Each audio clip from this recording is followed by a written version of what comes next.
Unique দোয়া আছে, যেই দোয়ায় আল্লাহর কাছে আমার ক্ষমা, আমার মার্জনা, আমার চাহিদা, আমার রিজিক এগুলো কিছু চাওয়া হয় না। কিন্তু এই দোয়ায় আল্লাহর কাছে এমন কিছু চাওয়া হয় যে আল্লাহ এত খুশি হন, নবী করিম সাল্লাল্লাহু আলাইহি ওয়াসাল্লাম সাহাবায়ে কেরামকে আল্লাহর পক্ষ থেকে জেনে এই দোয়া শিখাইছেন। সুবহানাল্লাহ। নবীজি বলছেন, তোমরা আল্লাহর কাছে বলো, আল্লাহুম্মা জাআলনি লাকা যাক্কারা, হে আল্লাহ আপনি আমাকে আপনার অধিক জিকিরকারী বান্দাদের মধ্যে অন্তর্ভুক্ত করে নেন।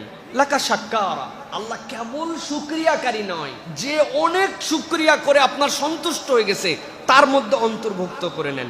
ইলাইকা আওয়াহা, আল্লাহ আপনার কাছে আমি কোমল হৃদয়ওয়ালা, যেই হৃদয়টা আপনার কাছে চাওয়ার সময় চোখে পানি চলে আসে, এরকম এক হৃদয়ওয়ালা আমাকে কবুল করে নেন।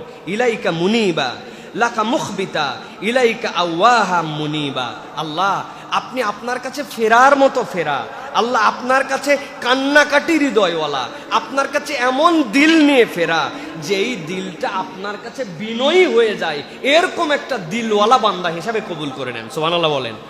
তাহলে আমার কাছে গত সপ্তাহে জিজ্ঞাসা করেছিলেন